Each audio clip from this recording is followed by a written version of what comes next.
Joining us now, co-founder and CEO of Team Rubicon, Jake Wood. Team Rubicon is a nonprofit organization that uses the skills of military veterans to deploy disaster response teams around the world.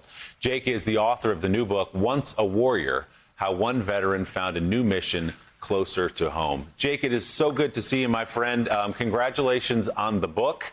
I've been involved with Team Rubicon for a long time, so I know it inside and out. But for our viewers who are just being introduced to it, just explain a little bit about how it was born, because it's not an overstatement now to say a decade later that it has become a global movement.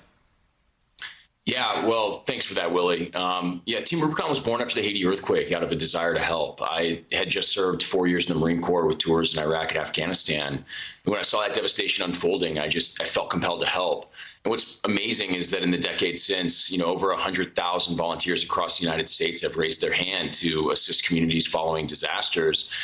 Really, our goal is to tap into those skills and experiences that they gained from their military service to do it. And it's just been powerful to see how impactful that can be. It's amazing. You talk to people who lived in the New York area during Superstorm Sandy, and they tell these stories of seeing a group of men and women coming over the hill with gray T-shirts on, wondering who they were, and them showing up their door and say, well, how can we help?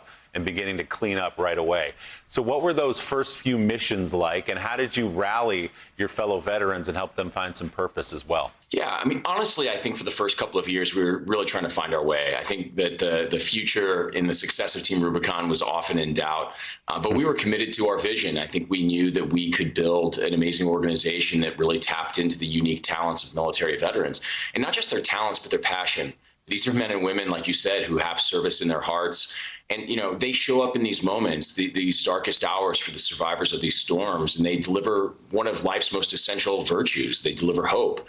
And that's a really powerful tonic for American communities today, when so often, regardless of natural disasters, they are in search of hope. Jake, Mike Barnicle's with us this morning. He's got a question for you, Mike. Jake, let's talk about the marriage of veterans and big business in terms of employment. In this country, a lot of businesses justifiably take pride in hiring veterans. A lot of them are lieutenants, captains, just retired from the military. But the people you work with, the NCOs, the Lance Corporals, the squad leaders, they have tremendous leadership tools. How can this country, big business specifically, or any business specifically in this country, employ, recruit, and hire people like that, even at the squad level or the platoon level, who really have leadership tools that very few companies have? Well, as a former Marine Corps sergeant and squad leader, I appreciate the question. Yeah, I think that this is often an overlooked demographic. At the end of the day, these are men and women who have had such an inordinate amount of leadership experience at a young age. These are people who have led teams in really challenging environments.